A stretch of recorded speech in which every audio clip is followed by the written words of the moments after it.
전 세계 및 전국의 지교회 성도 여러분, 지성전 성도 여러분, 전 세계 인터넷을 통해 예배드리는 모든 성도 여러분, GCN 시청자 여러분, 창세기 강의 33번째 시간입니다. 하나님께서는 창조 둘째 날 물 가운데 궁창이 있게 하셨습니다. 이로 인해 유구 세계와 영의 세계에는 새로운 일들이 일어났지요. 유구 세계에서는 대기권이 만들어졌고 영의 세계에 속한 둘째 하늘에는 빛의 영역과 어둠의 영역이 조성됐습니다. 유구 세계에서 궁창 아래의 물은 창조 셋째 날 바다가 되고 궁창 위의 물은 대기권의 수증기로 남았지요.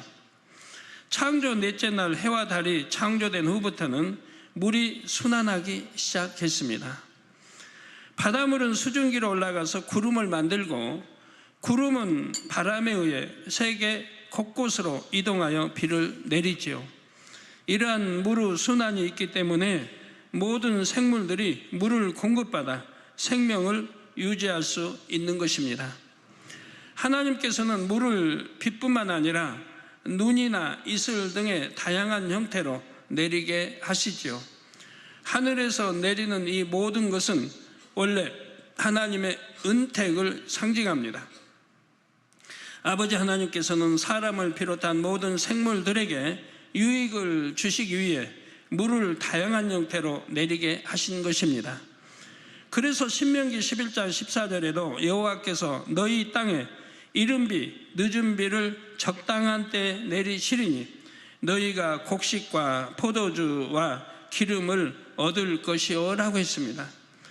또한 시편 65편 10절에는 주께서 밭고랑에 물을 넉넉히 내사 그 이랑을 평평하게 하시며 또 단비로 부드럽게 하시고 그 싹에 복 주시나이다 했지요.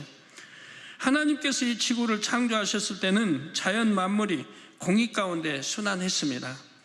그런데 사람들이 자기 유익을 구하기 위해 자연을 파괴하면서부터 자연계의 질서가 조금씩 무너졌지요. 그 결과 비와 눈은 하나님의 은택의 수단으로 뿐만 아니라 재앙의 수단으로도 나타나게 됐습니다.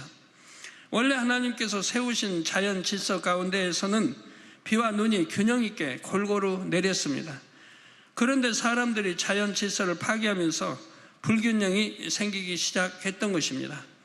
온도도 상승한다든가 하고요. 비나 눈이 너무 많이 오는 곳이 있는가 하면 거의 오지 않는 곳도 많이 생겼습니다. 곧 폭우와 폭설과 가뭄과 홍수 등의 자연재해가 너무 심하게 발생하고 있다는 얘기입니다. 예전이라고 그리 안 했다는 것은 아닌데 지금은 너무 심하게 발생하고 있는 겁니다. 그런데 사람들이 자연 질서를 아무리 파괴해도 하나님께서 정해놓으신 이 땅의 근본 공의는 흔들리지 않도록 하나님께서 붙들어 주십니다. 예를 들어 지난번 칠레의 지진으로 자전축이 조금 움직였다는 보도가 있었습니다. 그러나 그 정도는 아주 미세했지요. 결국 아무리 자연재해가 심해진다 해도 인간 경작 기간 동안은 지구가 버틸 수 있도록 하나님께서 붙들어 주신다는 사실입니다. 또한 마지막 때 자연재해가 심해질수록 반대로 하나님의 권능은 더욱 빛을 발할 수 있는 여건이 되지요. 예수님께서 바람과 파도를 다스리셨던 것처럼 성령의 불같은 권능으로는 지진, 홍수, 화산 폭발도 제어할 수 있습니다. 이러한 역사들을 통해 아버지 하나님께서는 크게 영광 받으시고 인간 경작을 마무리 지으시게 됩니다. 성도 여러분, 창조 둘째 날에 영의 세계에서는 둘째 하늘에 두 영역이 조성됐다 했습니다. 둘째 하늘에 있는 두 영역이란 빛의 영역과 어둠의 영역입니다.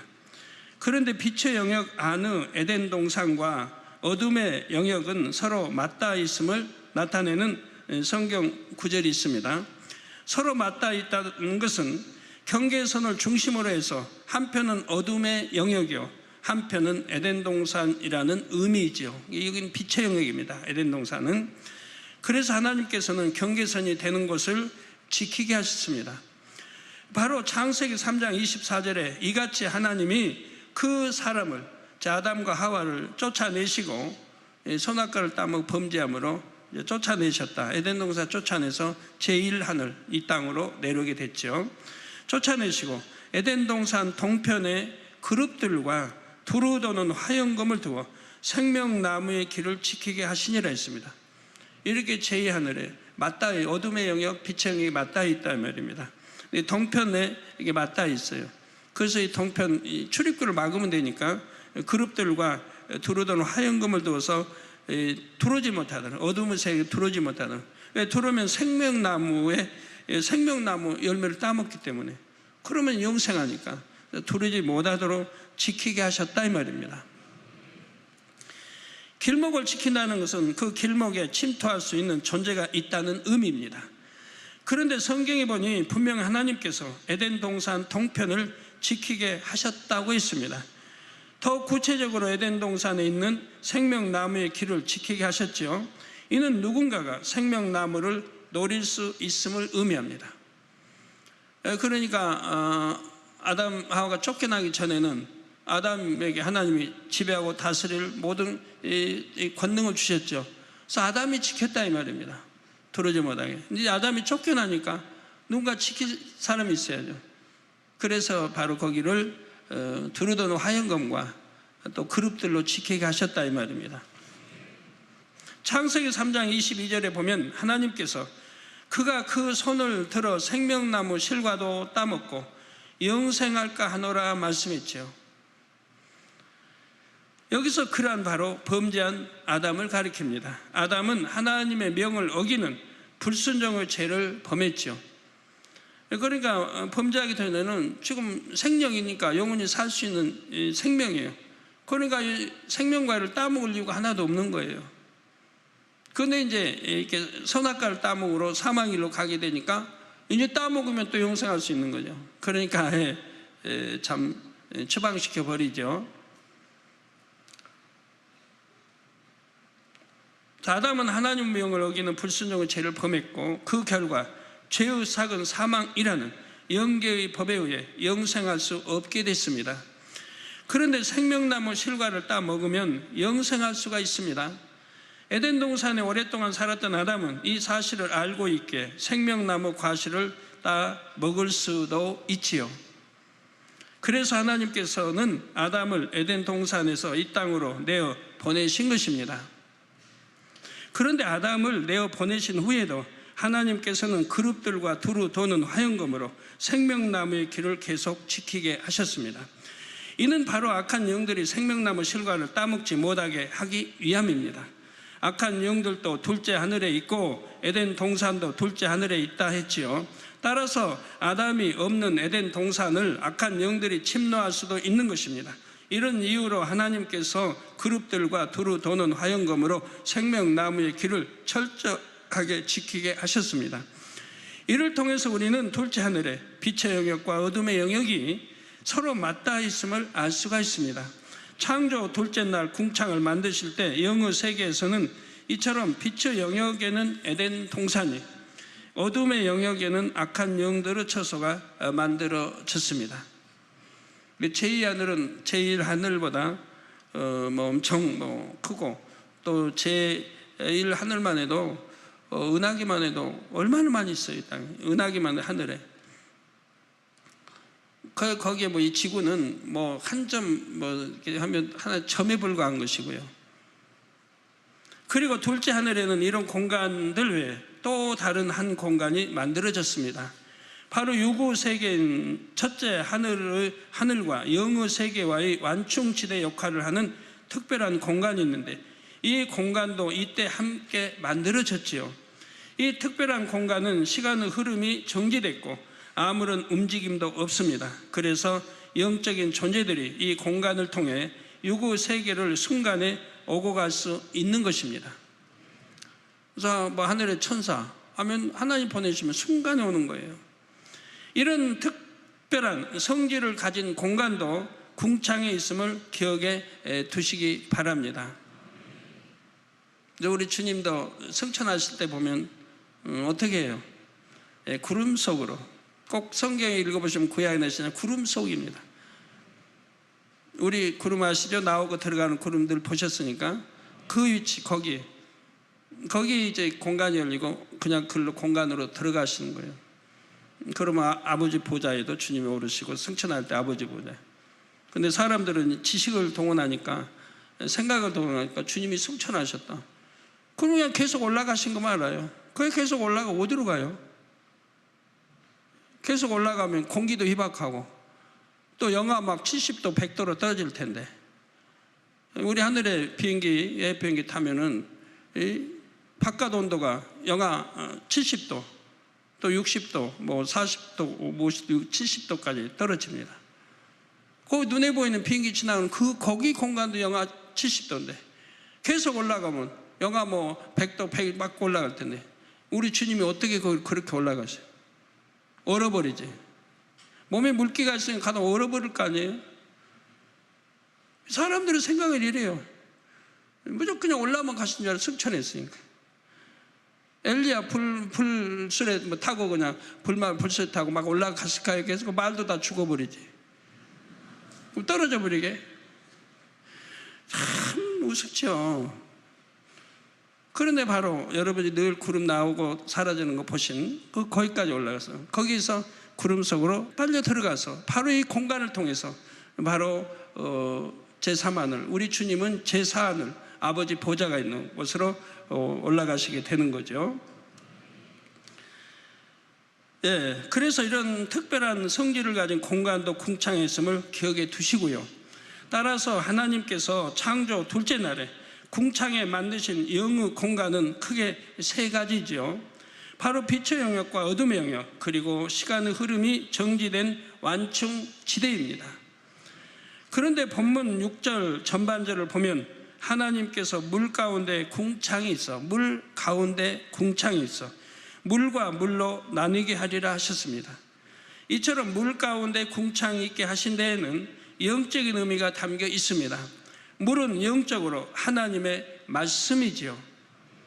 따라서 물 가운데 궁창이 있게 하신 것은 궁창의 모든 것이 결국 하나님의 권한 안에 있음을 나타냅니다.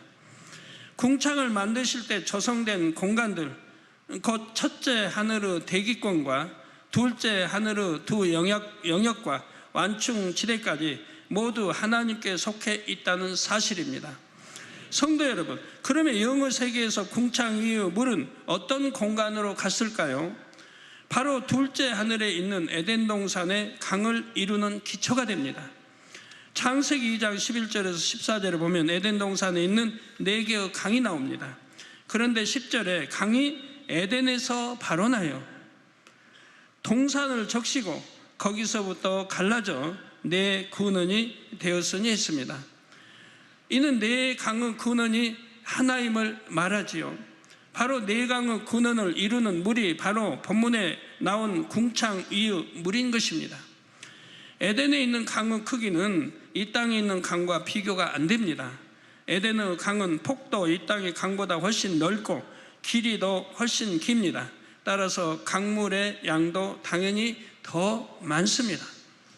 물론 에덴 동산의 크기는 이 지구와 비교가 안 돼요. 지구를 수천만 개의 크기보다 더 큰 거예요. 그러니까 아담과에게 명했을 때 아담에게 나서 번성하고 창대하게. 그러면 거기는 사망도 없는데 질병도 없는데 낳고 계속 낳았는데 엄청 불어날 거 아닙니까? 그들이 다 수용될 수 있는 한계라면 얼마나 넓겠습니까? 에덴 동산이. 근데 사람은 또 동산하면 조그맣게만 생각하니까 에덴 동산은 조그만 걸로 생각하고 또 내 강의 근원이 우리 땅에 있는 그 강의 그레이 나오니까 지구 중동에 어디 있나 보다 하고 에덴 동산을 거기 가서 찾으려고 하니 찾아지겠습니까? 참으로 우스운 일이죠. 하나님이 이렇게 말씀 하나는 다 풀어주니까 우리는 아는 것이고 66권 짝을 맞춰보면 얼마나 정확하게 맞아 떨어지는 것입니까? 따라서 강물의 양도 당연히 더 많습니다. 에덴의 이 물들 곧 궁창 위의 물은 원래 초기 지구를 덮고 있던 물이었지요. 그런데 물 가운데 궁창이 생기면서 궁창 위의 물과 아래 물로 나뉘었고 궁창 위의 물이 에덴의 강을 이루는 근원이 된 것입니다. 궁창 아래의 물은 지구의 바다를 이뤘고요. 따라서 에덴의 물과 지구의 물은 그 근본이 같습니다. 바로 하나님께서 천국에서 유입해 주신 생명수이지요. 그런데 지구의 물은 오랜 세월이 지나면서 점차 오염되고 변질되었습니다. 아담이 범죄하여 지구로 쫓겨날 때 이 지구와 지구 위에 있는 모든 것도 함께 저주를 받았지요. 그때로부터 지구에 있는 모든 것이 점차 변질되기 시작한 것입니다. 여기에 사람들이 무분별한 개발을 함으로써 자연을 심하게 훼손했고 환경 오염을 점차 가중시켰지요.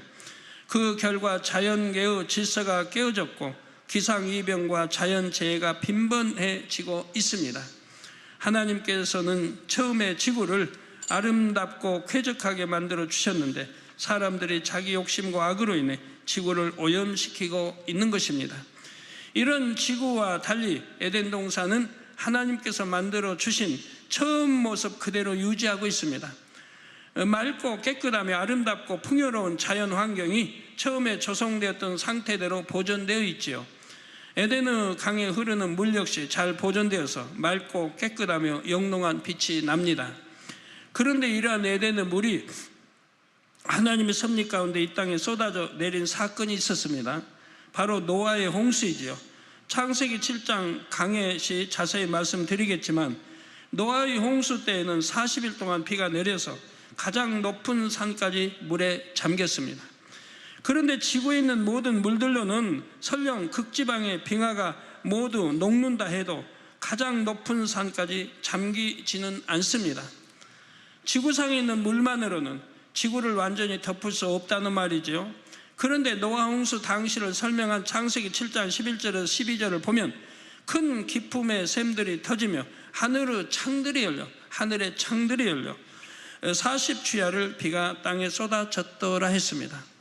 여기서 큰 기품의 샘들이란 에덴에 있는 네 강의 발원지입니다. 그리고 하늘의 창들은 둘째 하늘과 통하는 문들이지요. 하나님께서는 홍수 심판 때 에덴의 큰 기품의 샘들을 터뜨리셨습니다. 그리고 둘째 하늘의 창을 여심으로 이 지구에 쏟아지게 하신 것입니다. 앞서 에덴의 강물의 양은 지구의 강물과 비교할 수 없을 만큼 많다 했지요. 따라서 에덴의 강물이 지구로 흘러나온다면 능히 지구를 덮을 수 있습니다. 더욱이 하나님께서는 에덴의 강의 근원인 큰 기품의 샘들까지 터뜨리셨지요. 그리고 첫째 하늘과 연결된 둘째 하늘의 문을 여심으로 에덴에 있는 물들이 이 땅에 비처럼 내리게 하신 것입니다. 이거를 이제 하늘의 창을 열었다고 이렇게 성경은 되어 있고요. 그런데 하늘의 창들이라 하여 창이 복수로 표현되었습니다. 이는 당시 일정 지역의 하늘만 열린 것이 아님을 나타냅니다. 지구로 연결되는 둘째 하늘의 문이 다 열렸지요. 노아가 살던 지역뿐만 아니라 지구 전체 한꺼번에 둘째 하늘의 물이 쏟아졌던 것입니다. 옛날에 이제 공룡을 하나님이 내려 보실 때도 마찬가지입니다. 하늘의 문들을 다 열어서 내려 보냈어요. 그러니까 세계 구석구석 곳곳마다 이 흔적이 남아 있는 겁니다. 그래서 40일 만에 지구의 가장 높은 산까지 잠겼지요. 이렇게 홍수 심판 때 이 땅에 흘러나왔던 에덴의 물은 홍수 심판 후에 다시 에덴으로 돌아갑니다. 하나님께서 어떤 방법으로 그 물을 에덴으로 끌어올리셨는지에 대해서는 창세기 7장에서 자세히 말씀드리겠습니다.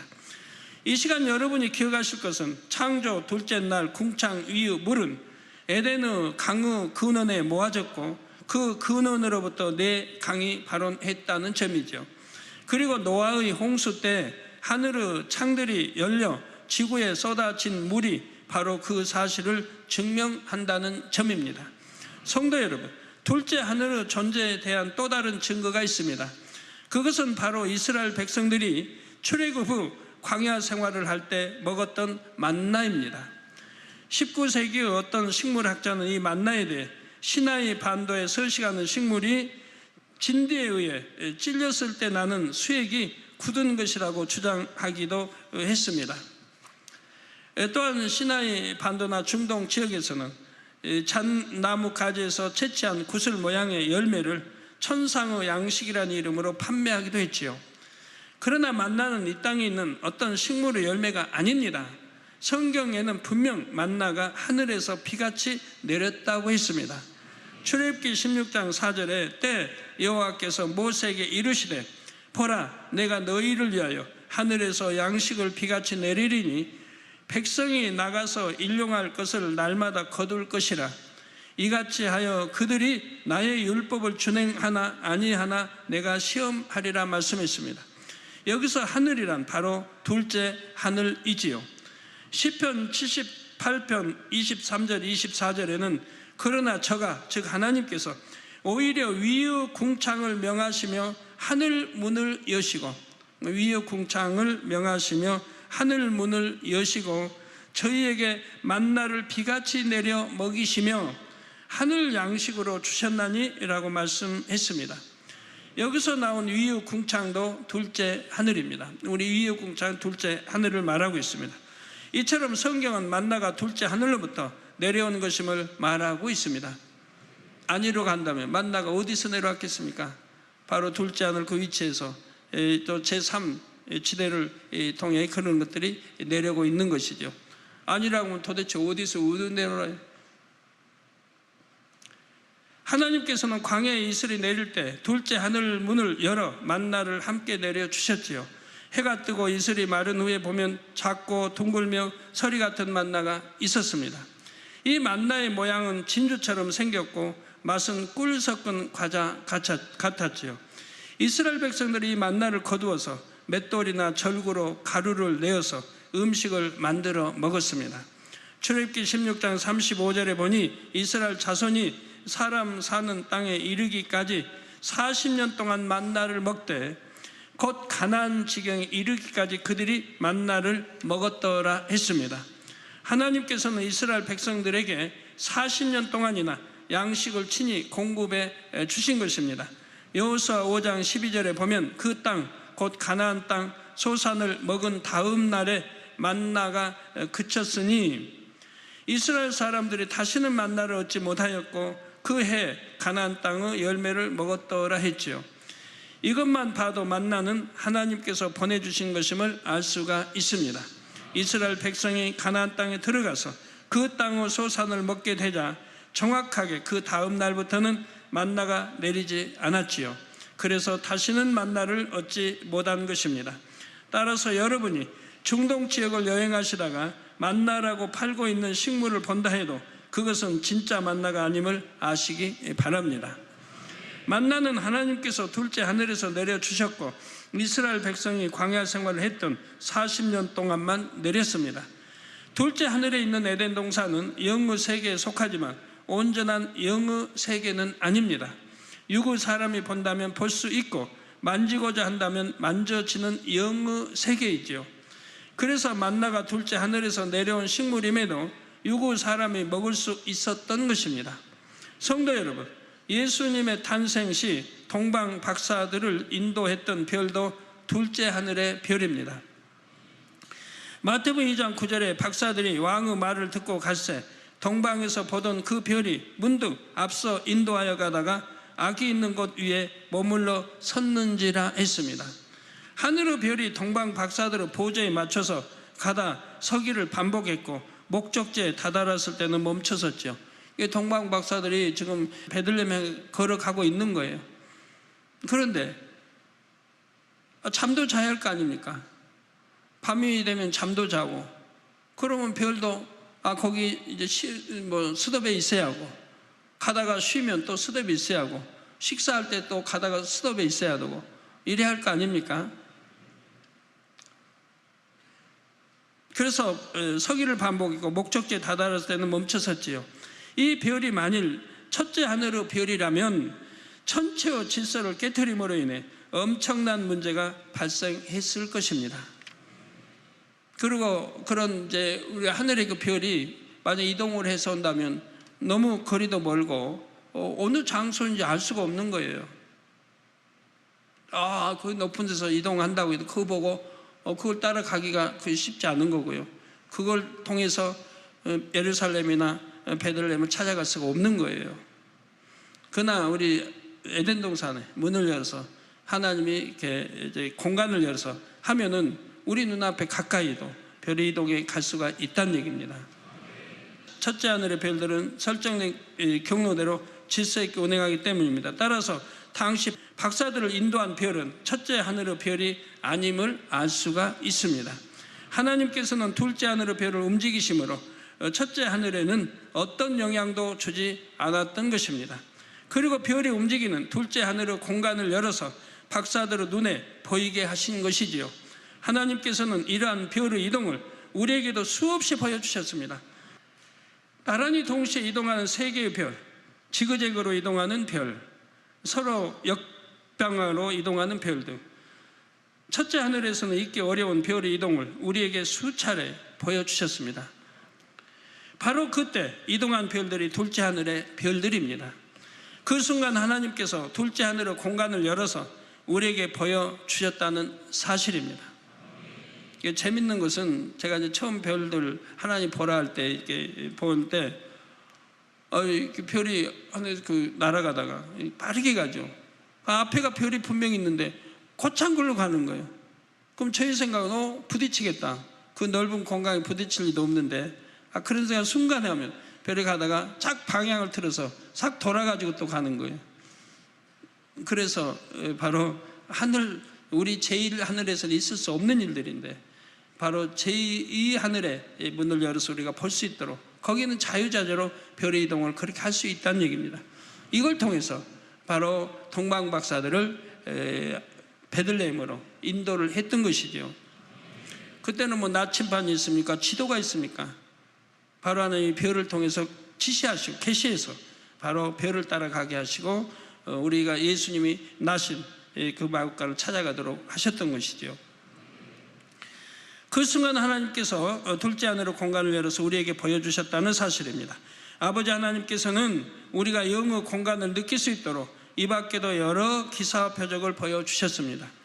예를 들어 하늘의 일정한 고도에서 매우 맑고 깨끗한 구름이 나왔다가 휘감기듯이 다시 들어가는 장면도 보았죠. 지금 보고 있죠. 이런 것도 여러분들 태어나서 저런 거 보셨어요? 하나님이 저에게 말씀한 대로 나 이제 이번 주는 너 기도처에 가서 하늘을 봐라. 바람을 보아라. 바람 부는 이 방향을 봐라. 하늘의 구름들을 보아라. 그러고 나서 그때부터 역사하시기 시작했죠. 그 뒤로 이제 여러분들 보시는 거 아닙니까? 하늘에 있는 모든 구름이 한 공간으로 전부 빨려 들어간 거 볼 수 있었고, 그래서 들어오고 나오는 거 볼 수 있었습니다. 꼭 들어갈 때 휘말려 들어간다는 사실입니다. 그래서 매우 맑고 깨끗한 구름이 나왔다가 휘감기듯이 다시 들어가는 장면도 수없이 봤습니다. 그 장면을 보고 있노라면 마치 누군가가 하늘 저편에서 하얀 연기를 내뿜었다가 다시 들이키는 듯한 느낌이 듭니다.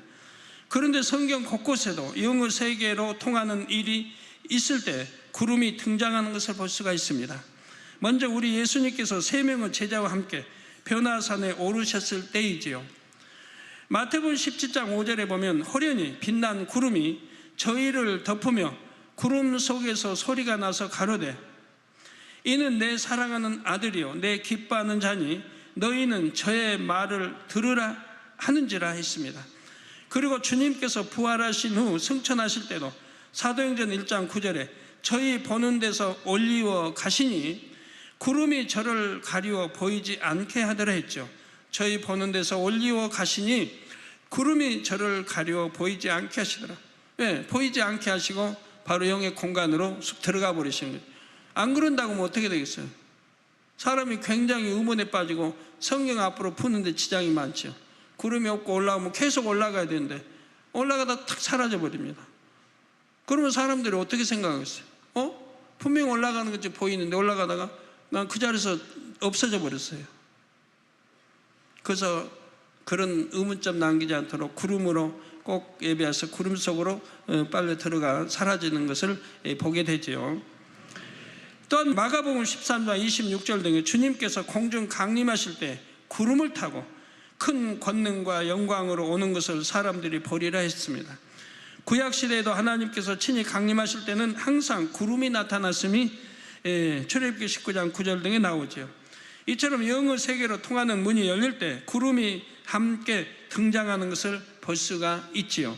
바로 이 유구 하늘의 구름이 아닌 영의 세계의 구름을 하나님께서 우리에게도 보여주신 것입니다.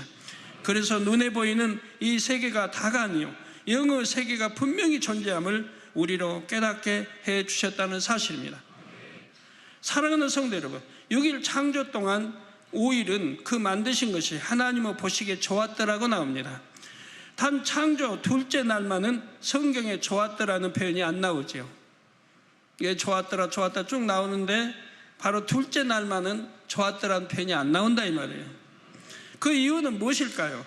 바로 둘째 날에 만들어진 궁창에는 악의 영들이 거하는 어둠의 영역이 있기 때문입니다. 하나님께서는 인간 경작을 공의롭게 하시기 위해 루시퍼와 악한 영들의 처소를 둘째 하늘의 어둠의 영역에 마련해 주셨습니다. 그러나 그 어둠의 영역이 하나님의 보시기에 좋을 리는 없기에 좋았더라는 말씀이 없는 것입니다. 그러면 혹시 이런 생각이 드는 분이 계신가요? 창조 첫째 날에 악한 영들을 풀어주셨고 빛과 반대인 어둠이 있게 하셨는데 왜 첫째 날에는 좋았더라 하셨을까요? 여러분이 창조 첫째 날 부분을 자세히 읽어보면 그 답을 얻을 수가 있을 것입니다. 창조 첫째 날부터 여섯째 날에는 그날의 창조 역사를 모두 마치신 후에 좋았더라는 표현이 나옵니다. 반면 첫째 날에는 빛이 있으라 하심에 빛이 있었고 그 빛이 하나님의 보시기에 좋았더라 말씀하지요. 그리고 그 후에 빛과 어둠을 나누셨습니다. 다시 말해서 첫째 날에는 하나님께서 빛만을 보고 좋았더라고 하신 것입니다. 이처럼 하나님의 말씀은 정확하고 이유 없이 기록된 것이 하나도 없지요. 우리는 창조 첫째 날과 둘째 날의 역사만 보아도 하나님께서 얼마나 빛을 좋아하시고 어둠을 싫어하시는지 알 수가 있습니다. 야고보서 1장 17절에는 이러한 하나님에 대해 빛들의 아버지라고 표현하며 그는 변함도 없으시고 회전하는 그림자도 없으시니라 했습니다. 여러분은 이처럼 빛 자체가 되시는 하나님의 자녀이지요. 그러므로 여러분의 마음에도 어둠은 조금도 없고 빛만 가득하도록 만들어 가시기를 바랍니다. 앞으로 그렇게 계속해 가시지만 발발 돌아봐요. 영으로 악기 모양도 없는 어둠이 없는 여러분 빛으로 영으로 돌아보세요. 얼마나 행복한가. 그때는 얼마나 행복한가. 어떤 분들 뭐 하나님 주님 믿는다고 하면서 뭐 외로워서 뭐 범죄했습니다. 영으로 돌아봐야 외로움이라는 게 없으니까. 그 하나님이 일하는 게 얼마나 행복하고 기쁜 건데 외로움이라는 게 어디 있어요? 영으로 돌아보세요. 악이 모양도 없는 영으로 돌아보면 외로움 자체라는 게 있질 않아요. 행복 자체만 있고 기쁨 자체만 있으니까 감사 자체만 있고요. 그래서 여러분의 삶에 어둠의 영들은 결코 역사하지 못하며 빛의 열매로 아버지 하나님께 영광 돌리시기를 주님의 이름으로 축원합니다. 들으신 말씀을 할렐루야. 전능하신 사랑의 아버지 하나님, 이 시간 기도받는 모든 성도님들 위해 안수하여 주옵소서. GCN과 인터넷과 화상을 통해 기도받는 지교회와 지성전 그리고 전세계 하나님의 자녀들 위에도 시공간을 초월하여 역사하여 주시기를 원합니다. 믿어지는 믿음을 주시고 부정적인 생각과 의심의 세력을 물리쳐 주옵시며 모든 시험 환난도 물리쳐 주옵소서. 머리부터 발끝까지 오장육부 뼈 마디마디 온몸의 신경 조직 세포 등 아픈 곳마다 성령의 불로 태우시고 근본의 빛으로 역사하여 주옵소서.